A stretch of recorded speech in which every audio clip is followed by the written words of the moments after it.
The moment he said it, the sound sliced straight through the chatter of the restaurant like someone had slammed a metal tray on the floor. "I'm calling everything off. I don't love you anymore." He said it loud enough that forks stopped midway to people's mouths. Chairs froze mid-scoot. Even the kitchen door paused in its swing. A Saturday lunch crowd in an Italian place just outside downtown Portland isn't usually quiet. But somehow Brandon managed to silence the whole room with one sentence.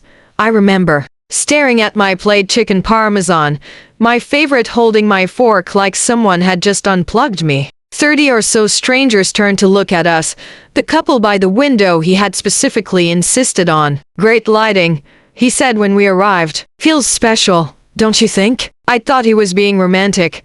My name is Megan, and I was 27 years old on the day my life turned upside down and strangely, also right side up. Brandon sat across from me, leaning back like an actor waiting for applause after delivering his big line. At the table behind him, 3 of his friends pretended to keep eating but were absolutely listening. He'd invited them that morning, calling it a casual lunch. I had wondered why he wanted his buddies there for what I assumed was supposed to be our date. Now I knew. Inside me, something didn't break. It shifted. A tiny, quiet click, like a lock turning. I set my fork down calmly. "Thank you for telling me," I said, and to my own surprise, my voice didn't shake. His expression flickered only a second, but I caught it. He hadn't expected gratitude. He'd expected shock, maybe tears, something dramatic, something messy, something he could point to. I slipped off my engagement ring, the one he'd presented to me during his parents' 40th anniversary party, in front of 200 people, all holding up their phones. I slid the ring into my jacket pocket as gently as setting down a piece of jewelry at a store counter. "You know," I continued, "I think I'm going to throw myself a lucky escape party." One of his friends choked on laughter. Another whispered something under his breath. Brandon grinned like he thought I was joking. But I wasn't. The more I said it, the more true it felt. Yes, a lucky escape celebration. That's exactly it. The laughter behind him faded when people realized I was not melting down. I wasn't even raising my voice. I lifted my water glass and took a slow sip, feeling strangely steady, almost centered. Brandon leaned forward, annoyed. "Megan, did you hear what I said?" "I heard you perfectly," I replied. "You said you don't love me. The wedding is over. And I thanked you for the honesty." His jaw twitched. His plan was slipping.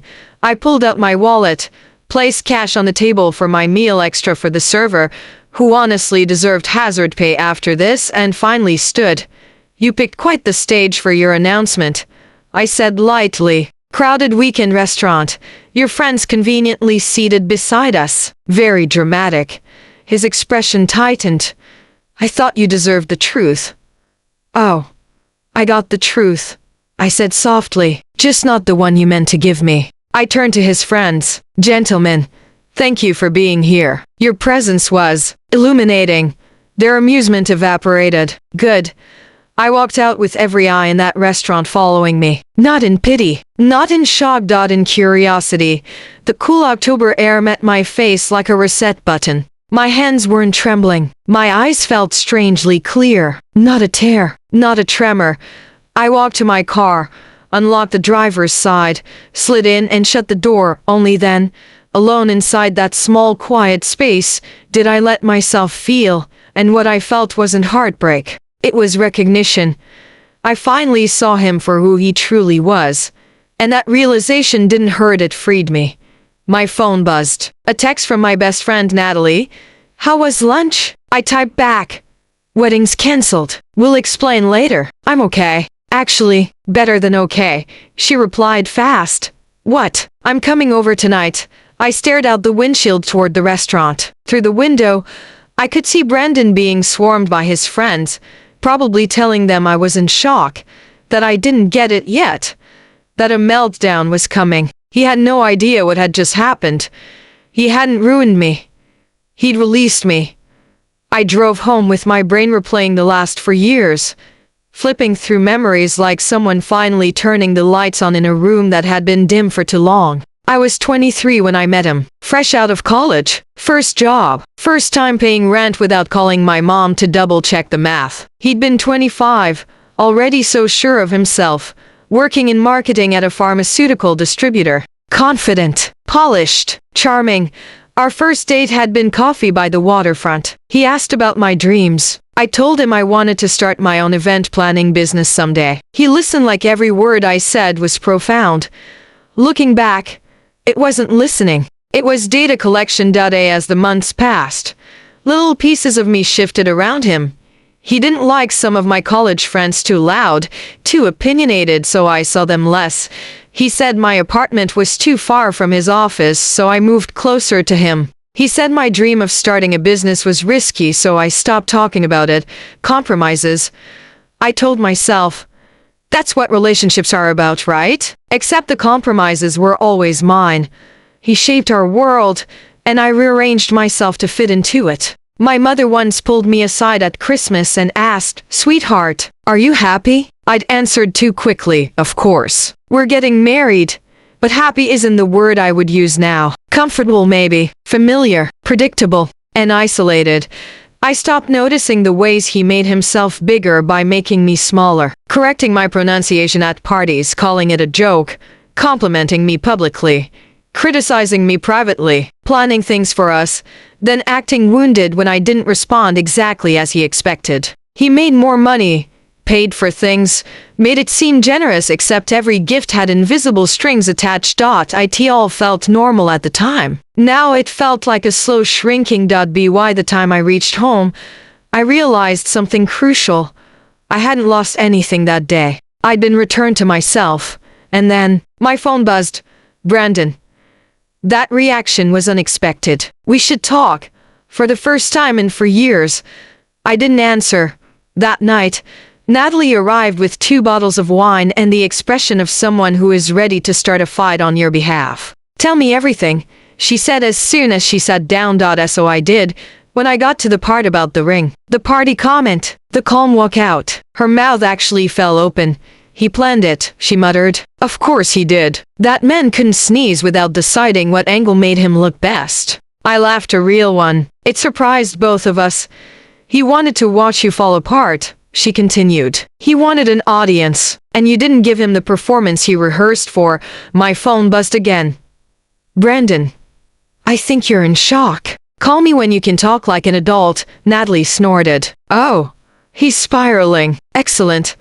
I stared at the message for a long moment. I don't think he expected me to stay intact, no? Because he's been training you to react in ways that make him the victim. And something inside me stilled. She was right. I told her about his friends filming, about the choreographed feel of the whole thing. I said the thought that unsettled me most. He wanted evidence. Why? Natalie's expression darkened. Because he wanted witnesses to whatever meltdown he thought you'd have. He was building a case before he ever broke up with you. A chill washed through me. This wasn't impulsive. This was strategic. Planned. Purposeful.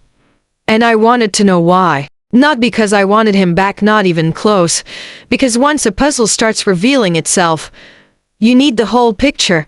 Tomorrow, I decided I would start looking. Tonight, I would rest, or try to. The next few days became a strange experiment in silence, not the sad kind, but the purposeful kind. I didn't respond to Brandon's texts, didn't call him, didn't explain. It felt like learning to breathe again. By Sunday morning, his messages had shifted from confused to irritated. Ignoring me is childish. "We need to talk." Sunday night. "I didn't do this to hurt you. We need closure." Monday. "People are asking questions. You should help me clarify things." Tuesday. "I heard you're planning some kind of party. Are you trying to embarrass me?" Every message solidified what I already sensed. He wasn't worried about me. He was worried about the story. And for the first time in years, I didn't feel responsible for managing his emotions. While he spiraled, I spent those days doing something far more productive. Unraveling the life we had woven together, or rather, the life I had woven while he tugged on the strings. The wedding was supposed to be 6 months away, which meant dozens of vendors, contracts, deposits. Most of it was under my name because Brendan said it made the paperwork easier. Now I understood it made something else easier. Walking away without a trace. My first call was to the venue coordinator, Patricia, a woman I knew professionally and personally. When I explained that the wedding was cancelled, she sighed softly. "I'm so sorry, Megan. The deposit is non-refundable, but perhaps we can offer you credit toward another event." My mind sparked. "Actually, that might be perfect. What dates do you have next month?" There was a pause. "May I ask what type of event?" "A celebration," I said simply. "A new beginning." Next came the caterer, who offered sympathy and flexibility. The photographer refunded half the deposit without hesitation, and Dominic the florist, who'd helped me with the wedding design, was almost relieved. His response stuck with me. "Megan, every time you came into the shop, you looked exhausted. You kept changing everything because he wanted something different each week." I kept thinking, this isn't how someone should feel planning a wedding. He said it gently, not accusatory, just honest. But hearing it hit me harder than I expected. How many people had seen me shrinking without saying anything? Maybe everyone. Maybe no one. Maybe I had been too deep inside the fog to notice the shadows around me. By Wednesday evening, the outline of my lucky escape party was taking shape. Not petty. Not revenge. Just reclaiming what he'd tried to steal my story. I sat down to create the guest list, expecting it to be a simple task. But as I scrolled through the shared wedding planning folder, something odd caught my eye. A second list, separate from the official one, titled Priority Notifications. About 40 names, mostly his friends, co-workers, a handful of relatives I barely knew. Next to each name, send immediately. My stomach tightened. I opened the document's history. Brendan had created the list 2 weeks before the breakup. 2 weeks, meaning he'd planned this long before that lunch, long before the dramatic announcement, long before I ever saw it coming. I kept digging. In the same folder, I found a draft message he'd written. "As many of you witnessed today, I've made the difficult decision to end my engagement to Megan. This was painful, but necessary. Our values no longer align, and I couldn't commit to a future built on instability. Thank you for supporting me during this challenging time. Double quotes instability. So that was the role he'd cast me in, the unstable fiancé, the dramatic one, the difficult one. He was creating a story where he was the brave hero escaping a troubled woman.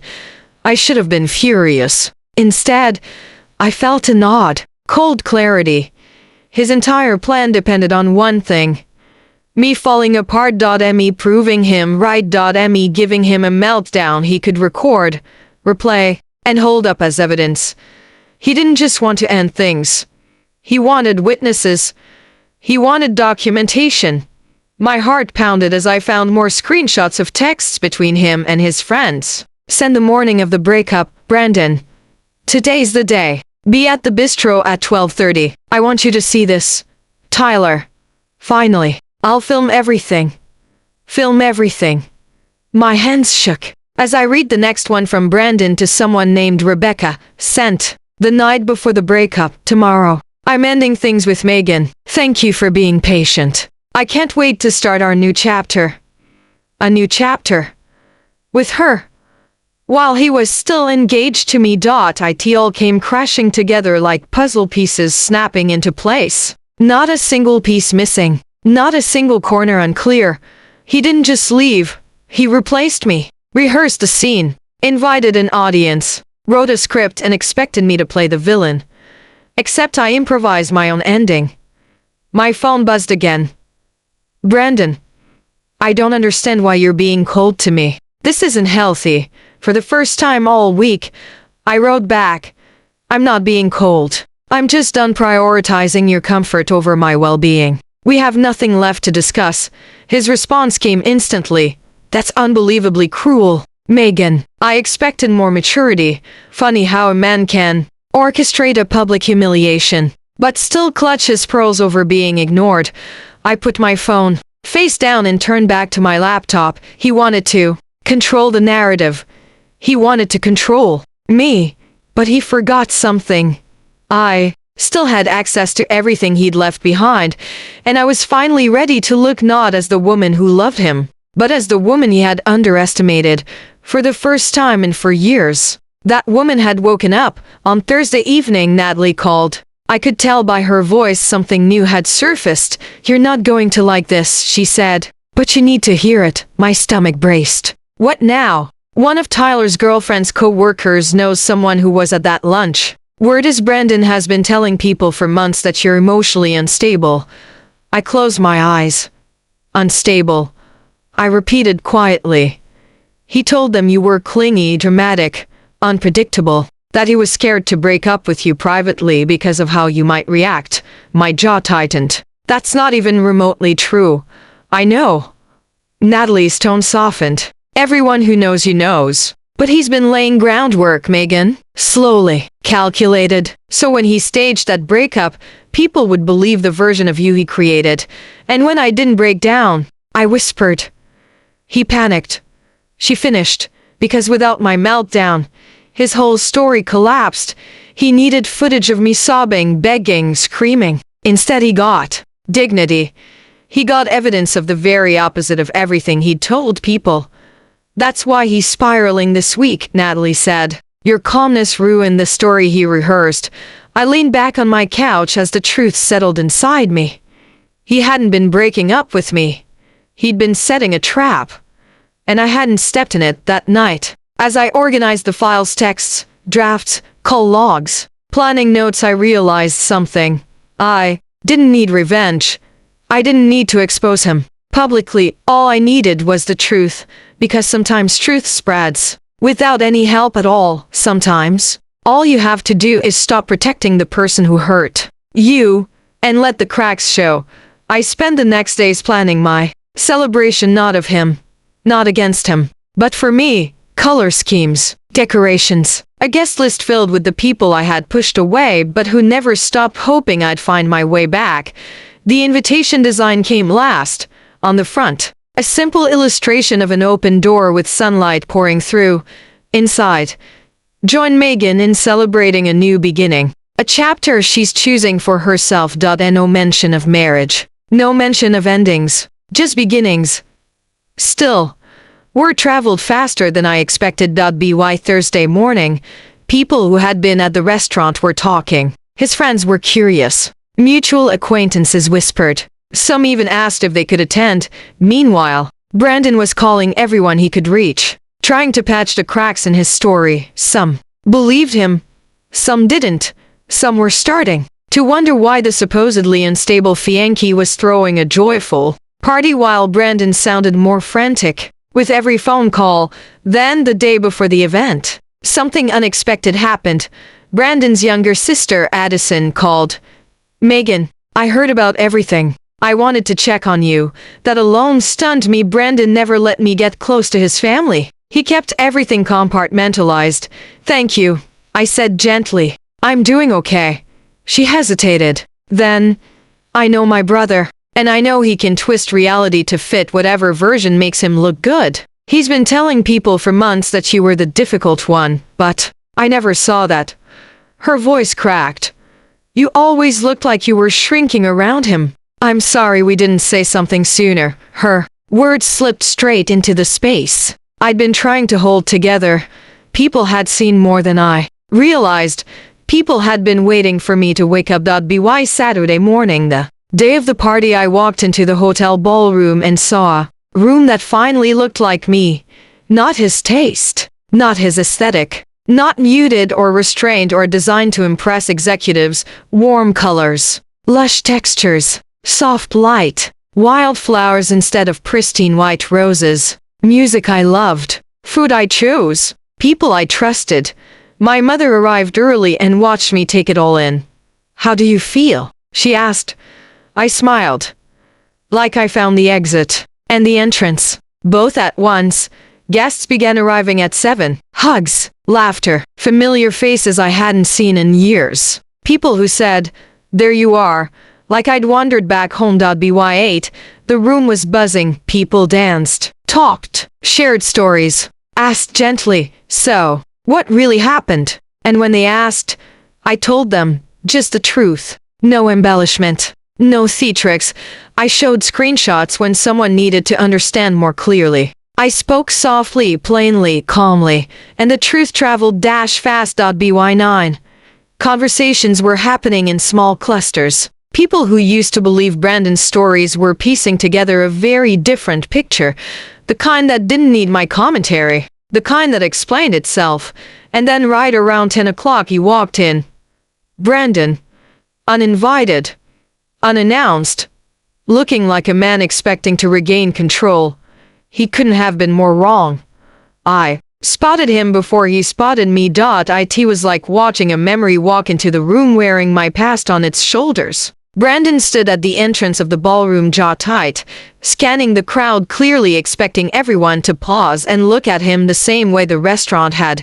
But this wasn't his stage. He wasn't the center here. And the energy didn't shift for him the way he wanted. People noticed him, sure, but the reactions weren't admiration or sympathy. They were wary, curious. Some even looked disappointed, like they were finally connecting all the dots and didn't like the picture they formed. He made a beeline toward me. "Megan," he said sharply, as though he were reprimanding a child. "What do you think you're doing?" I turned to him fully, keeping my voice soft. "I'm hosting a party." "You're trying to destroy me," he hissed. "You're telling people lies. I know you're spreading fabricated screenshots around us." Conversations thinned. People pretended not to listen but absolutely were. Natalie drifted closer, eyebrows raised. Elena discreetly lifted her phone, recording. I kept my posture loose, my tone calm. I haven't said a single thing that isn't true. And I haven't shared anything that didn't come from documents you yourself created. His face went from pale to red in under 3 seconds. "You violated my privacy. You went through my files. They were our files," I corrected gently. "The same ones I always had access to. You never locked anything. You just assumed I wouldn't look, or that I wouldn't understand what I found." He sputtered, searching for footing in a conversation he no longer controlled. "This is insane, Megan." I nodded slowly. "Brandon, look around." He did. The people nearest to us weren't smiling. Some had their arms crossed. Others simply looked tired of the lies, tired of the performance, tired of the version of events he'd tried to force-feed everyone. I continued, my voice soft but unwavering. "You said I was unstable, emotional, difficult. You said you needed to break up with me publicly because you were scared of how I'd react." "That's true," he snapped. "No," I said quietly. "It isn't." I let the words settle. "You planned a spectacle. You brought witnesses. You had someone recording. You wrote your statement in advance. You were already telling people lies about me. And you were having an affair with Rebecca for months before you ended things." A murmur rippled through the crowd. Brandon froze. His expression faltered, cracked, collapsed. "You don't understand," he whispered, but there was no conviction in it. "I understand perfectly." I took a small breath. "You wanted me to break. You needed me to break. Because your entire story depended on it." His eyes darted around, searching desperately for an ally. None came. In fact, as he looked around, he saw the opposite: people backing away from him, people whispering, people finally seeing the truth. I lowered my voice to almost a whisper, not out of fear, but because sometimes quiet is more powerful than shouting. "You didn't come here for closure. You came here to salvage the narrative. But that's over now. I'm not playing the role you wrote for me." Silence expanded between us. Heavy, unavoidable. Then, finally, he did the only thing left for him to do. He left, just turned around, shouldered through the doorway, and disappeared into the hallway like someone exiting a room in a story he no longer controlled. People exhaled in unison, like they'd been holding their breath. Jennifer, the wife of one of his friends, approached me first. Her voice trembled. "Megan, I owe you an apology. I didn't know what Brandon was planning." Kevin made it sound like we were helping him escape a toxic situation. I never would have participated if I'd known the truth. I placed a hand on her arm and said gently, "I don't blame you. You were shown only the version of me he wanted you to see, and you're not the only one." Her eyes filled with tears of guilt and understanding. It wasn't her fault. Brandon had manipulated everyone, including her husband, and those cracks, they were just beginning. After the confrontation, the atmosphere shifted in a new direction, not tense, not uneasy, but almost electric. Like a collective realization had just taken place in the room.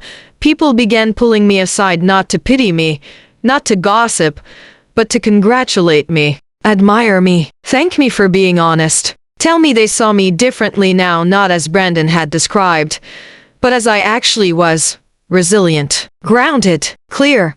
The band began to play again, and the party picked up where it left off. My mother danced with my uncle. Natalie led Elena through a ridiculous line dance from our freshman year. Dominic from the flower shop spun my cousin around on the dance floor, both laughing. For the first time in years, I felt fully present, like I had stepped back into my own skin, like the air belonged to me again. This wasn't just a celebration, it was reclamation. Around midnight, the last guests began drifting out with hugs and warm wishes. Elena hugged me tightly. "I knew you'd come back," she whispered. "I just didn't know it would happen this spectacularly." I laughed, exhausted but light. "I didn't know either." "Let this be your new starting line," she said, "not the ending." And she was right. This wasn't an ending. This was the beginning of the life I had almost forgotten I wanted. What I didn't expect was how far the repercussions would reach. Word spread quickly through friend groups, workplaces, families. More quickly than Brandon could contain or correct. Rebecca, the woman he'd been secretly dating, dumped him after discovering he'd been crafting lies about me and manipulating her as well. Tyler's girlfriend broke up with him too, appalled by his participation in the recording scheme. Jennifer filed for divorce from Kevin after realizing the deeper patterns in their marriage.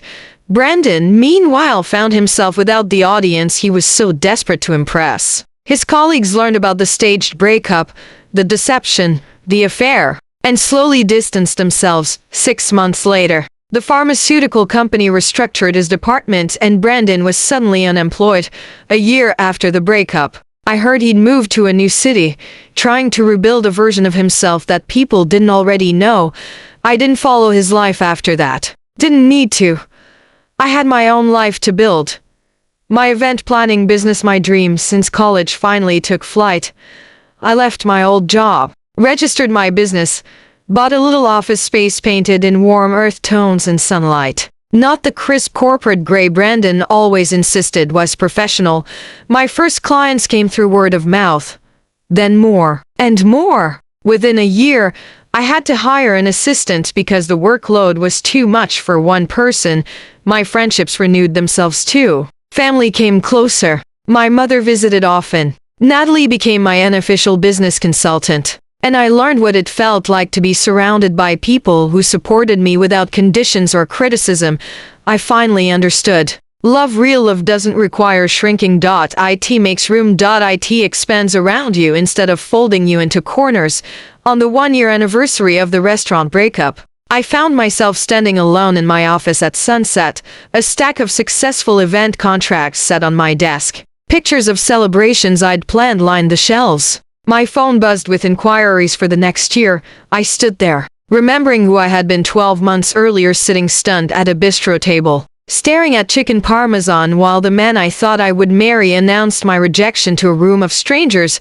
He had tried to break me. He had expected devastation. He had wanted proof. Instead, he gave me a turning point. He handed me the key to my own freedom and didn't even realize it. The moment he tried to humiliate me became the moment I reclaimed my life. And standing in that warm, amber office, I understood something I hadn't been able to see before. I didn't escape a broken engagement. I escaped a life that was never meant for me.